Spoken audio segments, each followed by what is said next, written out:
Broadcasting from Boston, Massachusetts, you're listening to the Technology Equals Equality podcast.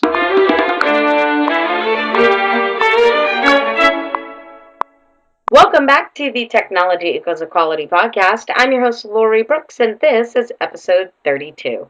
Taking care of myself was not something that I focused heavily on in life. Taking time out for me always really felt like I was wasting time until I was diagnosed with Crohn's. And as some of you listeners may know, I dove into naturopathic health to assist on my own road to recovery. Today, I have the pleasure of welcoming Dr. Kathy Gruver to the show. Author of the Alternative Medicine Cabinet, Kathy has a doctorate of traditional naturopathy. She's appeared on over 200 radio and TV shows as a guest expert. She's published an instructional massage DVD and is a flying trapeze artist. Today, Kathy joins the technology equality community to remind us how important it is to take time for ourselves. I'm well. How are you? I'm doing good. Excellent. Thank you so much for joining me this morning. Oh my gosh, of course. Yeah, it's funny. You're my first of 3 podcasts this morning, so I want to keep myself straight. I totally understand. I would like to know the story of how it is that you once saw the future. Before you actually finished school, before you really thought about how it was you were going to move into your career. Yeah, it's funny because I saw a completely different future than I have, because I was an actor. I started out in theater, and so as a kid, I figured, I'm going to move to Hollywood, and I'm going to be that successful actor, and I'm going to be on, movies and TV, and now I am on TV, but I'm not the wacky neighbor on Friends. I'm, actually doing, expert stuff. So, yeah, it's kind of interesting.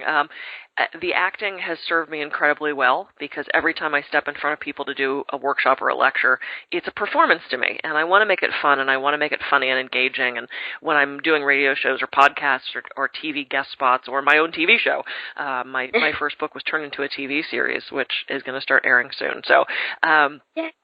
It's kind of how I pictured it, but completely different. Never thought I would be doing massage. Never thought I'd be writing books, and I actually just finished my 5th. So it's they're rolling through. But yeah, it's different. It's different. It's exciting, and I still don't know what the future is. I don't know what I'll be doing next year. I just go with it, and I leave myself open to whatever's gonna pop in. It's been a heck of a ride. I can imagine. I noticed you also take part in quite the activities outside of, general naturopathic health, but I noticed you also do flying trapeze. Is that correct? I do flying trapeze. I mean, doesn't everybody do flying trapeze? It's not everyone's normal weekend adventure. Yeah, no, I started doing it about 2.5 years ago, and it's a complete addiction for me. I think this is the most fit and strong I've ever been in my life. It keeps me young. It keeps me moving forward. It's a total parallel for life. It's a mindfulness practice. It's been a huge part of my life, and now when I travel, I try to find trapeze rigs to fly. So I think to this point I've flown 6 different rigs around the country, and that's an ever-growing list as well. Because anytime I go anywhere, I want to fly. So yeah, it's been so great. It's been so exciting. That is awesome. That is outstanding. I happened to catch one of your YouTube videos there where you were completing your first complete pass, I believe, back over. Yeah. And that was awesome. I was watching that like, one day. So Kathy, tell me. I was like, try it, Lori. It's so much fun. Or find whatever your trapeze is. Not everybody wants to stand on a platform 30 feet in the air and jump off, and but everybody has something. And I encourage people to find their trapeze, whatever it is, to live fully in that present moment. Exactly. I was just going to say, I have issues with being, 5 feet on a stage off of, in a high school auditorium. So, yeah, you will find my trapeze. So.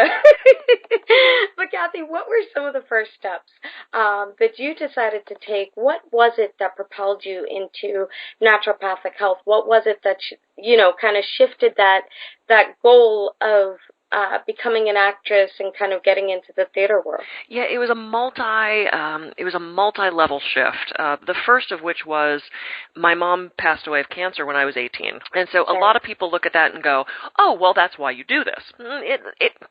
It's not really. It wasn't that direct a connection. I know people that have suffered injuries and have gone through physical therapy and then decide they want to be a physical therapist.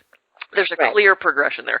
This was just one of those drops in the bucket that influenced me to go into this way later, something I never considered at that time. As an actress, I studied with a woman who did massage and body work. She would show up to our theater and just work on all the actors for free. And I apprenticed with her for years. And then one day she turned to me and said, "Oh, Kathy, I'm so backed up. Could you take those mats and go in the other room and work on John?" And I looked at her and I said, "No, I don't know what I'm doing." I said, I'm sitting here watching you. And she looked deeply into my eyes and she said, "Yes, you do." And I had the sense to listen to her because so many other, I was 19, 20 years old. Excuse me, and I think so many other people would have gone, "I don't know what I'm doing," and would have denied her denied themselves that opportunity. But I actually took the mats and I went in the other room and I worked on this other student and I was good at it. And it really opened up my eyes to, hey, my dad keeps saying I have to have something to fall back on because I was a theater major. And I realized that was it. And I started doing massage and body work, and it was kind of running concurrently with the acting. And at one point there was just a shift. I wasn't in Hollywood anymore. I wasn't doing production work. I wasn't pursuing the acting career. And I realized, hey, maybe this is time to let that other path be the dominant one for a while. And then I started learning more and more, and I realized that people were relying on me not just as a massage therapist, but as a health practitioner for them. So I studied more and more, and then I wanted to share my knowledge, because to me, what's the point of learning all this if I'm not helping people with it, right? So I started writing articles, and I started writing the books, and then the massage DVD was actually the first thing I did. That seemed like a logical progression to me. And so I'm just amassing this this toolbox of things that I can give to people and say, here, this can maybe help you, or they listen to a podcast or a radio show. So to me, it started out with, oh, my mom is sick, through learning massage, through having the sense to listen to people when they told me things. And then it's kind of become this conglomerate into now. And again, I still don't know what the future holds. The future starts with every moment, and I don't know, but I'm hoping to keep helping people. And flying on the trapeze, that goes with it. You're too funny. What do you feel was one of the most difficult parts of making the transition as you started to realize, okay, I'm good at massage. This is what I'm, looking towards becoming more prominent in the career field. What did you find to be the most difficult step of really building out your platform and your presence as a professional? Mm-hmm. Well, the first thing I did is I actually ended up getting a job in a physical therapy office because I didn't know anybody I just moved to Santa Barbara. It was a new community for us, both my husband and I didn't know anybody. If I was still in LA, I probably could have just jumped right in and contacted everyone I knew and started a practice, but I didn't know anybody here. So I started working in a physical therapy office, and I learned so much there about massage. I finished up some massage training because I needed more hours to be licensed here in Santa Barbara. And so everything happened, it unfolded just as it should have. I mean, it was just so perfect, and it was so stressful to me then because I hated working for somebody else. And unfortunately, I ended up in a physical therapy office that had the ethics of guinea pigs. They were doing... They weren't giving us overtime, but they'd make us stay. We had to do all this paperwork. I was at one point running the department. I'm not a physical therapist. They treated the patients horribly. There was insurance fraud issues. There was all this stuff that I was exposed to, and though it was negative at that time and I felt really taken advantage of, I learned so much about what I did and did not want in business, and also how to treat patients who were really, really injured, because we did all workers' comp cases. So I did a lot of rehab on these people, therapeutic exercise and e-stim, and it really added a lot of stuff to my toolbox. So when I went out to start my own practice, I now not only knew people in the community, I also had a really great system to offer them. And it was stressful, though. I got to say, I'm very type A. I'm very driven. And I think you have to sort of be that way to run a successful business. You have to throw everything you have into getting it going. And I did. I was diving for the phone on the weekends, and I was, seeing clients evenings and weekends, and I was working my tail off trying to build that practice. And now I've been working here as a massage therapist in Santa Barbara for almost 15 years, and there's still still anxiety about, oh my gosh, someone canceled this week, I got to fill that spot. And, as a solopreneur especially, you don't ever lose that. Right. You always want to keep successful and you want to keep on top of it. I spent so much money on advertising, and some of it was totally worth it, and some of it was complete and utter crap. I made a lot of mistakes because I wanted to try everything because I didn't know what would work. I didn't have a mentor. There was nobody advertising massage the way I was. So it was really an experiment, and I wasted so much money and so much time. I look back at some of the things I did. Telephone book covers. Would you like an ad on a telephone book cover? And I'm like, yeah, because I remember that as a kid. Yeah, you know what? Right. No one has a phone book anymore, and no one wants a cover for it. So I was stuck with 40 telephone book covers, and I spent all this. I mean, it was just stupid things that had I thought about it more than 2 seconds, I wouldn't have done it. Do you want to be on a bench on a golf course? Sure, why not? I mean, just like the most ridiculous stuff. But I didn't know what would work. And it became this huge experiment of, well, let's try everything. Let's throw the spaghetti and see what sticks. And now I know what sticks. I got a clearer view of what sticks. I love how you really went ahead and took the opportunity to get hands-on research done prior to building out your own practice. You took that time, took a position where you could learn the ropes, learn the clientele, learn your space, grow your own knowledge as a physical therapist, and then go ahead and apply all of that hands-on research to building out your own practice. Now, of course, there were, bumps and trials and tribulations, and it was an experiment because due to the lack of having a mentor, which is a piece that I think is really great that you brought up. When on an entrepreneurial journey, when you do figure out what it is you're looking towards moving into, find those people that you can reach out to. Find the people that can help you and can explain to you those ways that you can avoid wasting money or experimenting with your own cash to find, the best way to advertise or the best way to, manage your clientele or manage your contacts. So thank you, Kathy. Do you feel like there is a limit, either minimum or maximum, to the amount of research that someone should perform prior to, embarking on their own entrepreneurial journey? I find that, the question is really derived because I find that myself, I tend to do a ton of research on a project and then it turns into procrastination on a project. So I'd love to hear your thought process on that. Yeah, I was just going to say, and to speaking of the mentors, I was privileged enough to have had, and still have these people in my life actually, clients of mine who are incredibly successful business people. I had 3 that I can think of right off who, ran multi-billion-dollar companies, multi-million-dollar companies, who some were solopreneurs, some were entrepreneurs, some were tech. None of them were in a field that was even close to mine, but they were in love with business and the idea of business. And actually, during their massages, they were kind enough to let me ask them questions. I mean, it would just turn, because they love business so much, they loved having the conversations with me. So I had very sort of accidental, casual mentors of, I'd see them every couple of weeks and I'd say, oh, hey, I'm about to do da-da-da-da, and they really tracked my business with me, and they really encouraged me, and they talked to me about my fears, like getting my first office space. I was terrified. Suddenly I had rent to pay, whereas before I was simply driving from house to house, which had its own problems, which was I was exhausted and I was carrying tables up skinny staircases and tripping over cats and baby toys and dogs and, but they were so encouraging. So I think surrounding yourself, even if it's a different field than you, surrounding yourself with people that know more than you is one of the smartest things you can do. And they were a big part of my research, and they did guide me towards things that probably did save me time and money. I think you have to ask questions, and I think you have to do research, but I think you hit the nail on the head with the procrastination. Some people get so into the thinking of their idea and the building of it and the pondering it and the researching it that nothing ever happens. So I think there's a place to meet in the middle. I tend to be very, I have this idea, and 3 days later I've got business cards ordered, and I got a website put up, and I've got, I'm advertising it, and my husband's opposite of that. He will think about stuff and he'll ponder things, and I'm thinking, what are you doing? Well, just do it. But then later, suddenly he has this full-blown idea that is there. So we probably drive each other crazy in that because he sees me as being this sort of just petulant, this very blah. I just do it, and I see him as, what are you doing?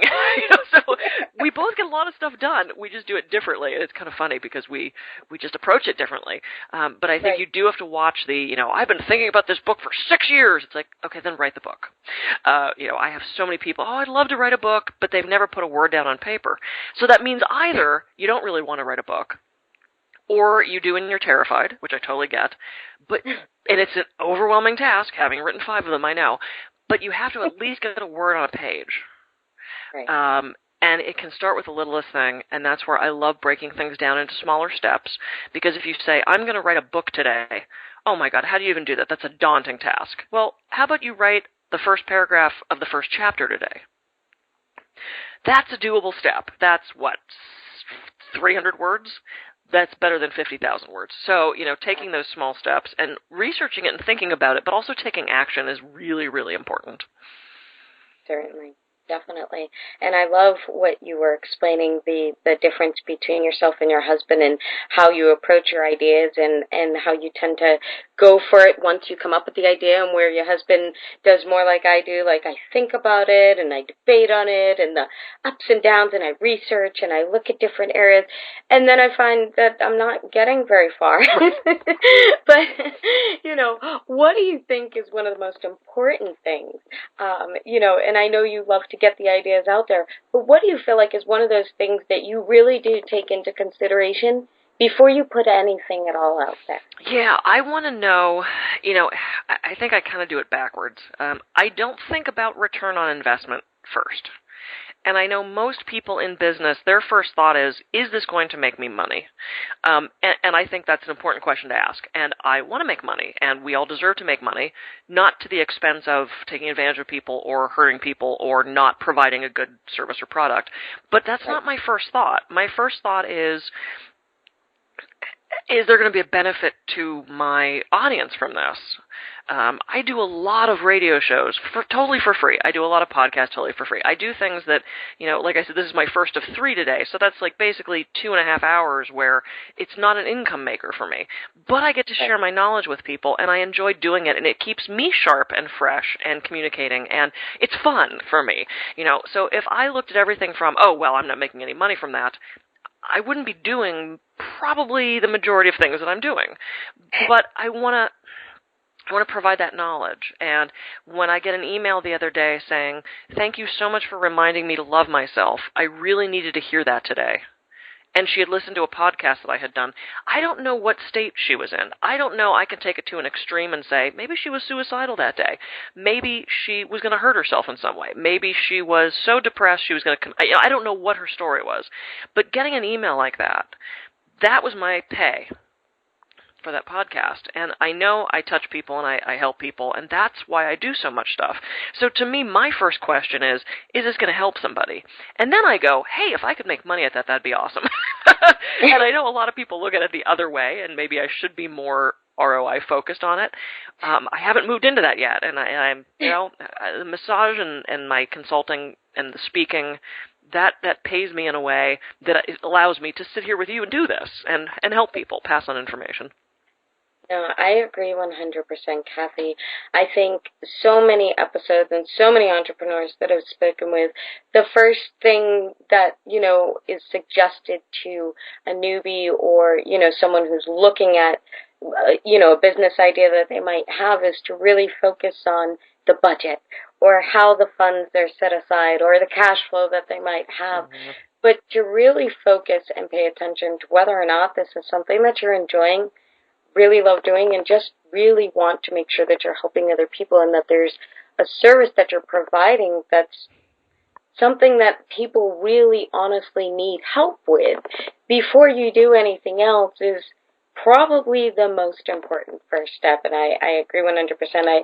I think, in the beginning when you attempt to start a business, you worry so much about the little bits and pieces that you could be missing.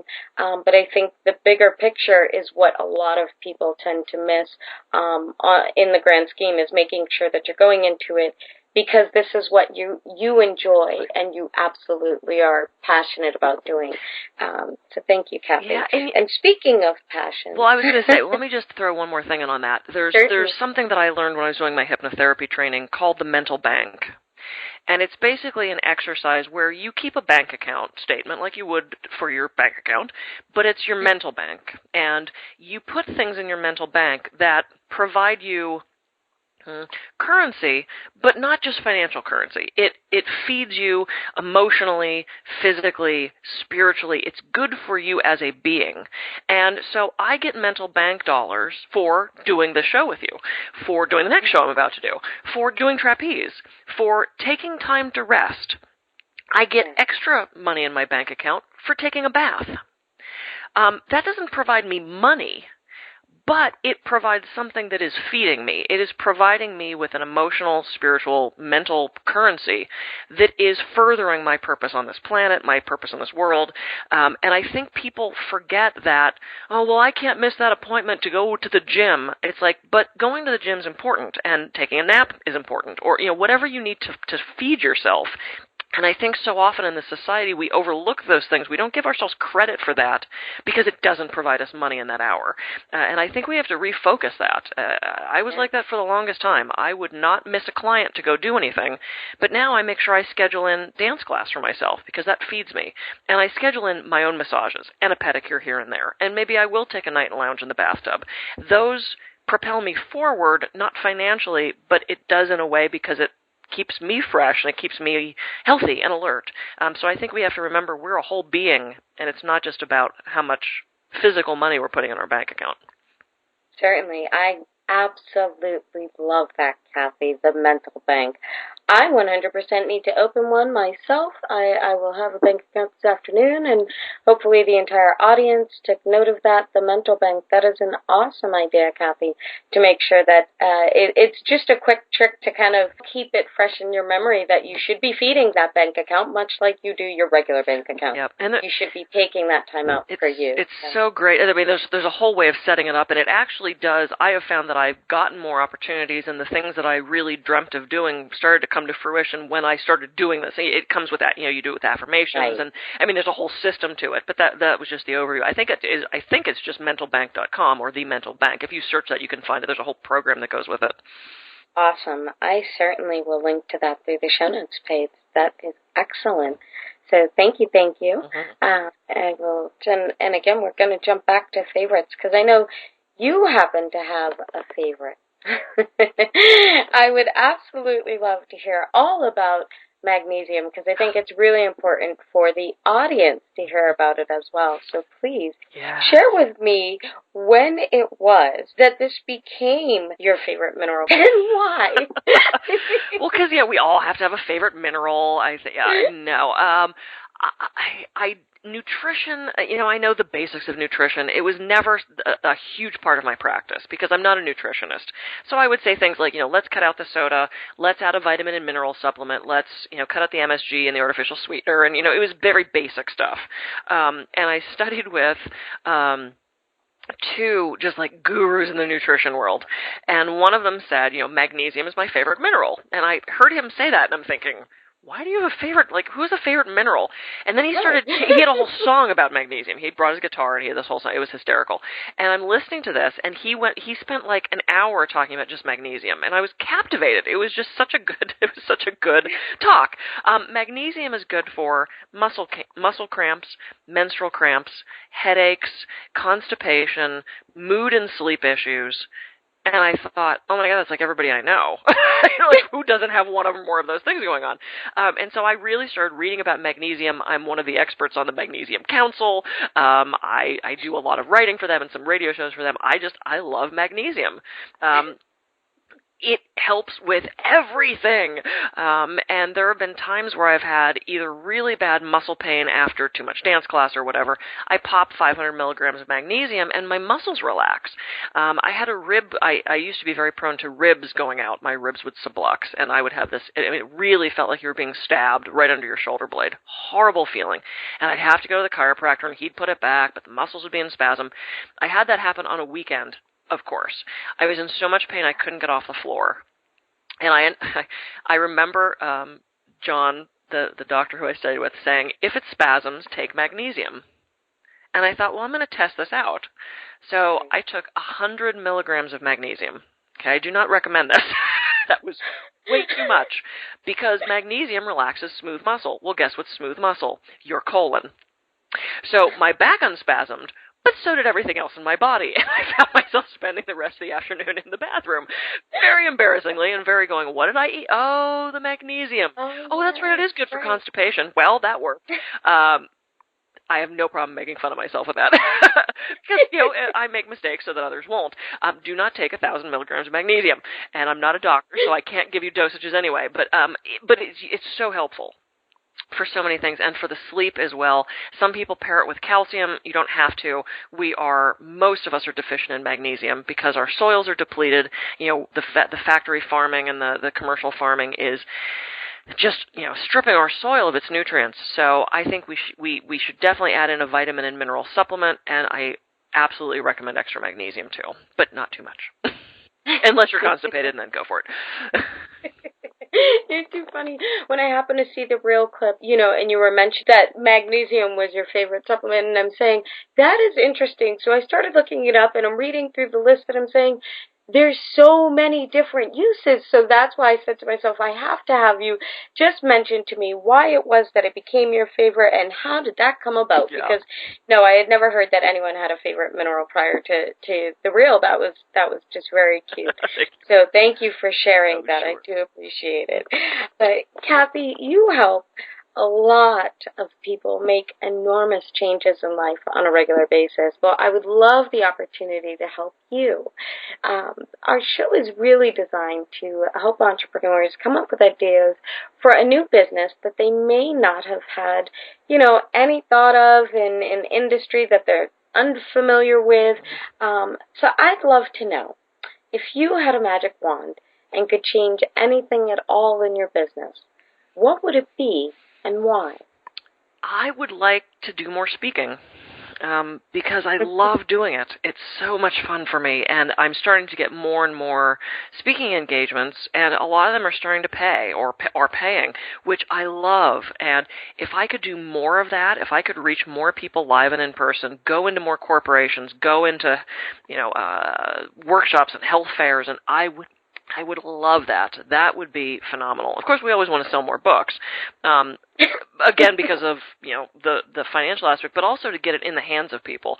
So if I could have an ideal day, it would be traveling to somewhere, to a corporation or organization where I could do a talk where they've bought everybody books. I can spend 4 hours with them or an hour with them, really educate them about stress and mind-body medicine, and help increase the productivity in the corporation or the organization. And that would just be a perfect thing for me. That's what I really want more of my future to be.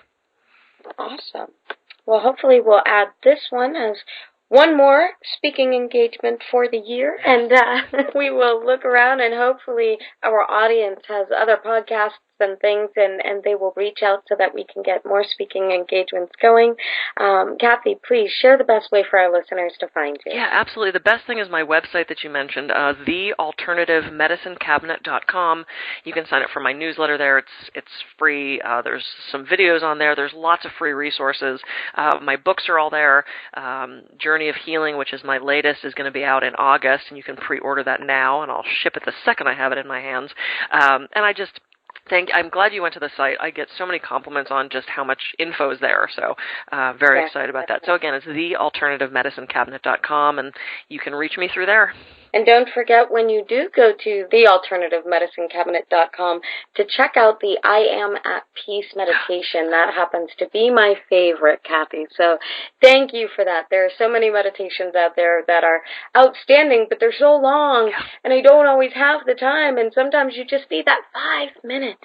that 5 minutes to just breathe. So it's absolutely outstanding. So check that out, guys.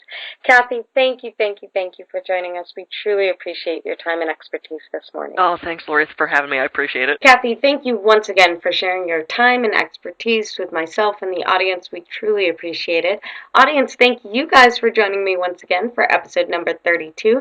Don't forget to check out Kathy at thealternativemedicinecabinet.com, or you can always find her through our show notes page at technologyequality.com/Kathy Gruver.